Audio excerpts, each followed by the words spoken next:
let's start this. Before we get into talking about sphere and growing that influence, I want to remind some of you that later on today, we do have a challenge. If you didn't see it, you probably missed it in your email. I'm dumping it in there. And then Monch or Asusena, can you do me a favor and put up the link to the group coaching so that people know what that is? Because this is going to be the last free session. We're shifting this over to part of the group coaching that we have. And then we're only going to run something like this once a month, only because we're getting tighter on time. So I thought we'd focus more on growing our group coaching. So jump into group coaching. This is going to be the last one of these, but you'll still see me on Lab Coach. You'll still see me everywhere else. Let's talk about SOI, your sphere of influence. And I've got a doc for you. So yes, I will share that with you. Let's just go over it. Let me know when you can see my screen, because I know sometimes it takes a little bit to load. And give me a yes in the chat so I can know that you are seeing the same thing I'm seeing. You'll see SOI, it says build your sphere. Got it. Thank you so much. So I'll give this over to you so you can go through it. The thing that I find interesting is that over the years, regardless of how long you've been in the business, if you've been in it like me, 19, or was it Lori, 42, or other people like 4, 3, 2, the SOI still becomes the number one place you're going to get your business from. And we'll go over this really quick. But first, when we're talking about your sphere, I'm talking about other agents, talking about past clients, those people that know you, those people that can identify you, hopefully at a supermarket or at pickleball or anywhere where you are, right? They know who you are. And so I want to dive into that, knowing that sphere is still the number one source for all of our business, and because we get referrals from our sphere, past clients, and all those. So let's go into that, knowing that. And let me just share my screen again. It's taking a little bit to load. There it is. So I want to take you through this process that's simple. It's something that I like to go over often because my sphere continues to grow. And if I'm not paying attention to it, I may miss an opportunity to grow it further, to take advantage of building some of these amazing relationships that I've built over the years. And so go through this with me. Let me share this now with you. I'm going to grab it right here. Actually, Monch, you have this one. Can you do me a favor and share this into the chat group, please? Because building your sphere of influence, although this seems super simple, I'll tell you a story right after we go through this to show you that even though it's simple, it can bring in a lot in commission for all levels of real estate, whether you're new in the middle or a mega team or mega agent. Here are the action steps going on the simple side. Start by getting in touch with everyone you know. Write down at least 20 people that you know and who know you by name. What I like to do here, because let's say I'm doing this, I like to say, okay, well, who do I need to reach out to that I haven't reached out to that needs to be on a list of high touches for me? Whether I'm going to do high touch through handwritten or through an actual text or message. And I find that I actually gravitate to this first part right here. I gravitate to social media a lot. And if you go to the back end of Instagram or Facebook or wherever, you find that you can see who you engage with the most and who engages back with you. So I love using social media as that part. So you can actually do the same thing on that one. Let me go back to my screen and share this. It's almost there. There you go. Number 2, make telephone calls to each of your 20 people to add their contact information to ensure your info is correct. The challenge in reaching out to people that you know for some reason, and I talked to this with Renee Funk. She's got an amazing mega team out of Florida, Orlando, Florida. And I talked to her about this yesterday. Sometimes when I pick up the phone and I'm looking to who to call, like past clients, and I'm like, oh, I haven't talked to this person in a long time, or somebody that's close, and I'm like, oh, I feel bad because I don't know what to say. And the last thing I want to do is reach out to my sphere and be like, hey, I'm in real estate and it's a business call. And Do you have any referrals for me? It gets so awkward for me. So some options are, when you're in this section to make a telephone call, is asking if their information is correct, because you like to keep them in the loop for maybe, hopefully you're sending some things out if these are your core sphere, like a Thanksgiving card, or in some cases gifts, depending on who they are. You use Client Giants. But the idea is that you extend past this call being a business call, or even a regular call about, hey, how's your home doing, if they've bought a home in the past. This call becomes now almost like just staying in touch, very similar to social. This is why I love social. If I go through my Facebook and see where my past clients are, I just spoke with David Linscott. David Linscott bought from me years ago, 14 years ago, 15, maybe a little bit longer. And he's still a client. He's gone and bought in Tennessee, in Texas, and I've referred him all the way through. The idea is I'm keeping in touch with him through social at this point, and it makes it a lot easier for me, because if I go to David Linscott on Facebook, I can see what he and his wife Ingrid are doing, and I can comment and be like, "Hey, man, this is great. I see you guys are now doing this in Tennessee. How did this go?" And the conversations now become a lot deeper than just, "Hey, it's a business call." And the point of everything that you're doing is building relationships. So when you look at this on that level of building relationships, you start looking at the call now sounding really spammy if it's, "Hey, this is a business call." And look, we've all done it. I've done these calls when I was doing these other classes where they tell me affirmations like I'm a money magnet and junk like that. And then the other one about, "This is a business call. Do you have 5 minutes?" All this goes against our nature, because we naturally want to build relationships with people. We want to be in these communities where we appreciate each other, and it goes against that. So on number 2, when you're looking to reach out to people, make sure it's authentic connection, because people understand what you're trying to do. It's like, "Oh, got it. You're just really reaching out to me to get business from me." And if I go, I'll show you an example. He's a friend of mine. I popped it up right here, Facebook, since I brought up David. So David's a longtime friend of mine, and he's been a client. Here it is. Showed up. If I'm going to reach out to David posted April 10th. David doesn't even know I'm doing this, but whatever. I just heard that Earl is real mixed up. Read it again. I just heard that Earl is real. Got it. Real mixed up. Got it. That's actually funny. What I would do is I'd like it, right? And I actually had to read that twice. And then he's an engineer with a massive sense of humor. I had to read that twice. And I would message him, right? And even though it's Greg who posted it, I thought that was funny. I'm just going to reach out to him, man. I go, "Hey, let me scroll down a little bit and be like, he posts a lot. Food. Oh, nice. Look at this. Fun night at cooking lessons. Made pork dumplings. I like that." So I'd probably comment more on that. It's been a while. Pork dumplings. Huh? Was it good? And then he'll respond back. So the point is, I'm using social, when look, I can actually text them and do the exact same thing there. So think of now using different formats to connect with people when you're building this sphere out. But one thing that will pop out is, hey, you're not reaching out enough to people that already know you.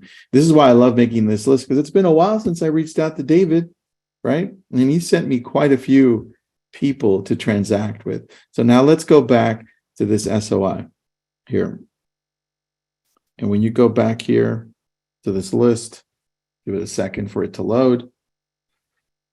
Almost there. There we go. Remind them that you work in real estate. It's got to be subliminal. It can't be straight out, "Hey, this is a business call. I'm in real estate. Hey, I'm still in real estate. It's 19 years in the business. Hey, I just started real estate a year ago. Hey, I'm doing..." Nobody wants that. You've got to remind them in such a subliminal way that still connects with them. And for me, this is why I love messaging people through social, because if they go to my profile, they'll see I'm still in real estate. It says it right there.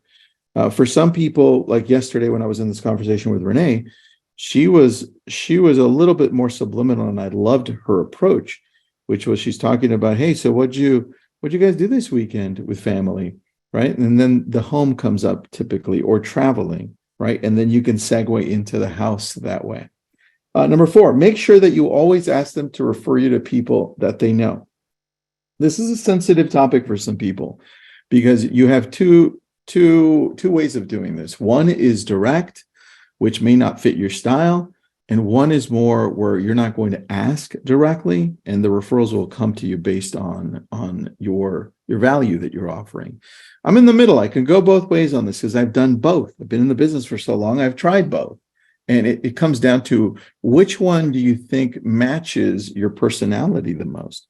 Is it one where you're going to say at the end, which is like, or at the beginning, which is like, hey, look, I'm real estate's doing pretty good right now, but I always appreciate a referral. Or I love working with people like you. If you know any of your friends that are looking to move or buy, send them over to me. I'd love to help them. Just something that feels comfortable for you. The other way is that you provide so much value because you're reaching out to people like we do with different texts and messages and emails, that in between you're showing the success you've had with working with other people, and you're reaching out and your messages sound more like, hey, let's take David, for instance, who is now messaging me back actually, which is funny. I'd be like, hey, David, how you doing, man? Look, I know you're out in Tennessee, but I've got a whole list of vendors that one of my friends out there has.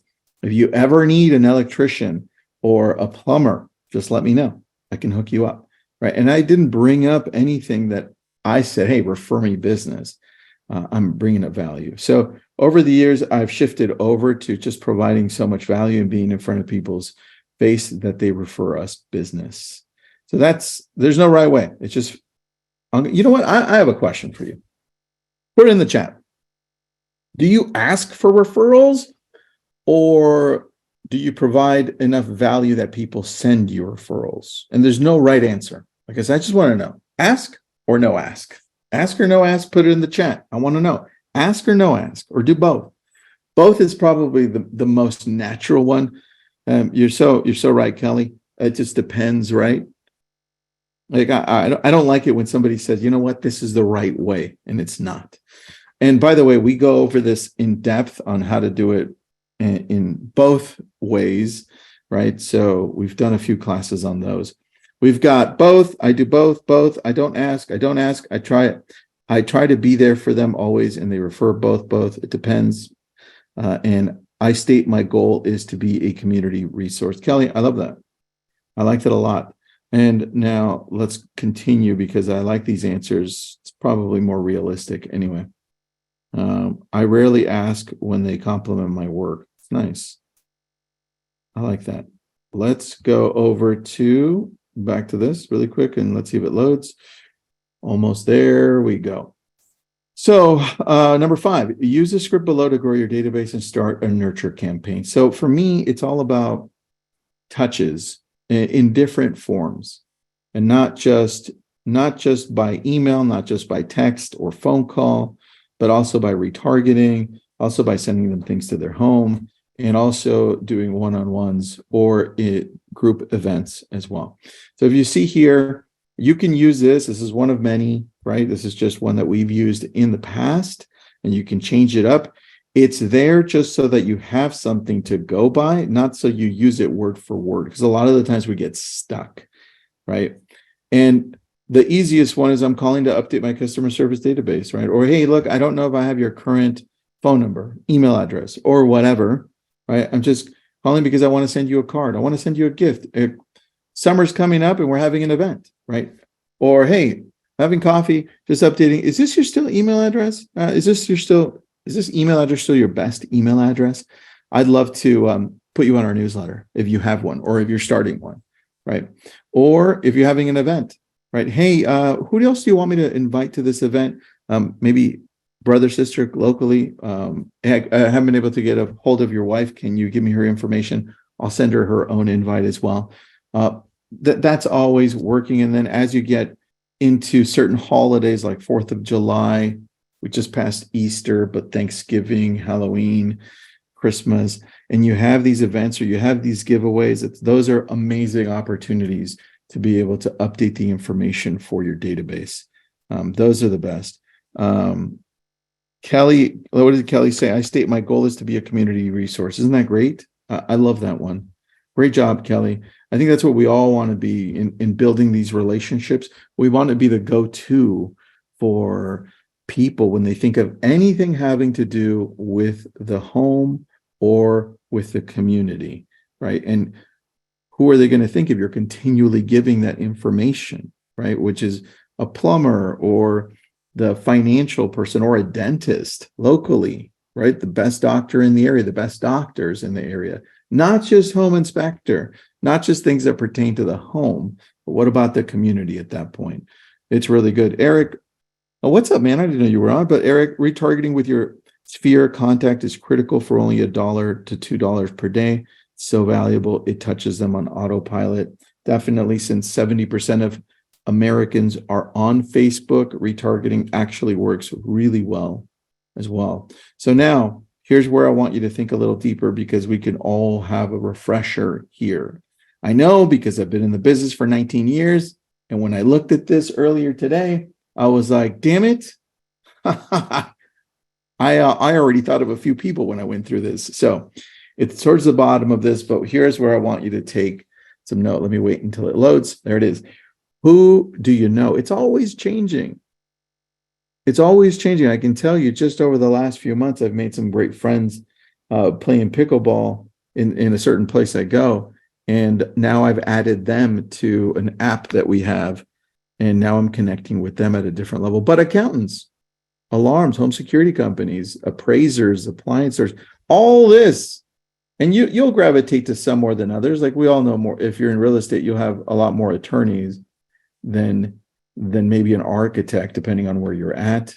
Or you're in an area that has a lot of architects and custom homes, right? But auto body shops. Now, if I'm looking at this in a more community-centric setting, I now can say, got it. I understand why I'm looking for an auto body repair shop or babysitters or a cabinet supply. You're looking to be the go-to for a community, right? Now it's outside of just homes. And if you don't have any of these, you can certainly build on them.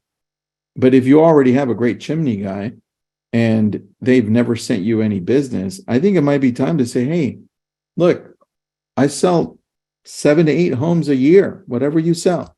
And some of those have chimneys. And I would love to refer you. Can we work together here? Or maybe you're one of 2 or one of 3 or the only one. And you can send me business and I can send you business. And you go down the same way, right? And now you start identifying which ones stand out for you more. And then once you're done with all of these, this is where it can get a little difficult, because guess what? It takes time.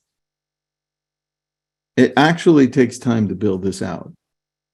But once you do it, once you've blocked out 1 to 2 hours to actually do this, you have a list that you can now change and evolve.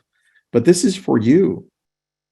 And if you have a list of other clients, a bigger database, you can certainly offer this list to other people if you're also taking the time to write down phone number, websites, and email addresses for some of these other vendors that want to work with you at this capacity. So not only are you identifying who's in your sphere, you're identifying who you can refer out to. And now let's go back to the beginning, which was, if you're reaching out to a vendor who happens to also know your name, and you're like, hey, let's just go back to the list. I'll pick somebody out and take you through this because we've done this. Let me just have it load. All right, let's go through this. If I go to the garage door and repair person, I've already called my garage door person 4 times this year because my garage door broke twice and one of my rentals garage doors broke last month. And then one of our clients needed a garage door repair on the springs. It just burst. So now I'm going to reach out to this garage door guy, and the conversation sounds so much better than just, hey, this is a business call. Hey, I'm updating my information. It sounds better when I'm saying, hey, garage doorman. Hey, Jack. His name's Jack. Hey, Jack. Listen, we've done quite a bit of business already, and it's not even halfway through the year. I really want to refer you more. Do you have a real estate agent that you refer business to? And all of a sudden now they're looking at you differently. It's like, wait a second, you can refer me business because damn, you've called me quite a few times already. Now you start making a list of people that are strategic partners. And what we don't do enough of is look at our vendors in this way and saying, wait a second, shouldn't they be sending us referrals as well as us sending them referrals? You'd be surprised how many agents actually treat their vendors this way. They don't. They don't. And now you add your vendors into a special list. You email them, you message them, you take care of them in the same way, like you're nurturing your vendors. It's like a whole nother avenue for referrals because they're part of a different sphere. See, so you're looking for business. Who better to go to than people that are working on people's houses? Plumbers, electricians, gardeners, roof repair, you name it. I think then you start looking at this differently. So think about that aspect when it comes to it. And then let me see if I can finish this one off. I know I had another part to this. And it was it didn't populate. Okay, so with that list, what I want you to do is maybe identify the people that you think your clients will use the most, and then going on, what was it? Who had that amazing, Kelly? You had that amazing response about being the person for the community, like the go-to. Think about that now, because now you'll have two lists. One that covers the best of in your community, right? City, town, area. And then one that's specific for strategic partnerships. One that you're going to refer them, but you also expect referrals from these people as well. And then if you want to take it to another step after that, which is when you have your strategic partners, your garage door person, your plumber, your whatever, and you've got like 8, 9, 10 of these, then all of a sudden you can go to them and say, hey, everyone, these 10 strategic partners, they're not only part of your sphere, but this strategic partnership. And you say, hey, we're having an event and we're going to invite all of our other spheres so they get to know you and they get to know me, and knowing that we provide the best for this community. And then all of a sudden you have now this process that you could repeat. But it all starts with the simple idea, which is it's time to go through the list and start identifying who's who. Because you have it right in front of you. You literally have it inside here. And when you don't have somebody in there, you're like, oh man, I don't have a great handyman. Then ask the other vendors that you're making this partnership with. Hey, Mr. Plumber, I don't have a handyman. Do you by any chance know somebody that you trust? Like you would actually hire to fix something that went wrong with your home, just like a handyman, and be like, yeah, I have a great one. Awesome. Can you connect me by text with them? Because I want to expand the strategic partnership that we have. And maybe I can refer them business. Do you know if they need business? And now you have this opportunity. So this becomes a whole avenue of new business for you. So any questions, any comments, any concerns? Reminder, this is going to be the last one that we do that's like this for free. We've made this whole, I'm going to share with you what we're doing, and then I'll put up the link so you can also see what we've done. What we've done is we named this Pathfinder. Let me wait until it loads. My computer is loading very slowly. Here it is, Brilliant Tribe. This is the group when it's Pathfinder. It's usually $249. It's $99 for the next week because of the challenge we're having, and we're shifting everything over. What you get is these calls that we're going to go in deep. You get the PDFs. You get it all transcribed, recording once a week. You get Mark Rader, who you've seen on here. He's going to go over scripting once a week as well. And then you have our tech director, who's going to join us, I think, this afternoon. But he's Trenton. You've seen Trenton on before. He goes over the back-end systems, and he goes over processes, and also goes over ChatGPT and how we're using it and integrating AI into our systems. You get that as well. And then one white paper a month. We typically do one on the current current real estate trends and how to adapt or jump into them. One that we did last month was open houses, so we broke that one down. One private newsletter a week, and then the private Facebook group as well. I'm working on these other two as we speak, but for now, that's what you get monthly, and that's what we're going to go and shift over to. So if you're interested, jump in. I'll put you in a messenger group as well. And yes, I'm the one messaging there. It's not a VA and it's not AI. It's actually me. So any questions you have on there, feel free to jump in. All right, questions, concerns. This may be the last time we see each other on this venue. Kristen, if you're interested, just jump in and fill that out right there. And there's no contract; it's just month to month. So if you decide that you don't like it, or you like it, then you can continue. If you don't like it, you can leave. But I can tell you, we've tried this in a variety of other formats, and it works extremely well. This is why we're making it more affordable. And we just want to be very inclusive of everyone, regardless of where you're at. Whether you're a new agent that's looking to grow, a team that's looking to grow, or you want to open up a bigger brokerage or a brokerage, I've done it all. So I can help you. And it's in that link. I think that's the link. You will, Don, you will have access to all the sessions you want that we've recorded. You'll have access to all the PDFs that we give out and all the white papers that we create specifically for this group. And then you get the recordings for the challenges that we do, because this afternoon's challenge is all about online lead conversion and just lead generation. So we're going to go into PPC, Facebook lead ads, what Realtor.com and Zillow look like, and a little bit of what Bing's showing when you search Bing. Then we're going to go into conversion, emails, past clients, referrals from your sphere, newsletters, all of that. It'll be recorded and you'll get everything we talk about for them as well. So Gail, this is included. Gail, if you're already on here, you get this already. If you're already in, so here you go. So Leanne, thank you so much. And by the way, if you're not part of the challenge later on, that's going to go on at 2 p.m. Pacific, 5 p.m. Eastern, and Mountain Time and Central are there as well. I just forget the times offhand. But jump in on that too. It's jam-packed. I go pretty fast, and you will love that one, and you'll get the recordings for those as well as part of the group coaching. And I'll be teaching almost every class except for Mark teaching those. So you'll see me. If you have any questions, Donna, let me put the link in here for the group coaching. And then for the evening or afternoon, late afternoon event, let me grab that one. That's the challenge.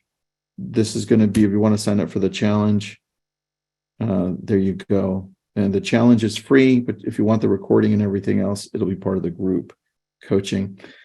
All right. Well, look, it's only $99 this week. Jump in. Let me know what you think. I'll see you this afternoon if you're part of it. You might see Trenton in there as well. We're going to go over lead generation. And thanks so much. If I don't see you later, I'll see you in Lab Coats. Bye, everyone.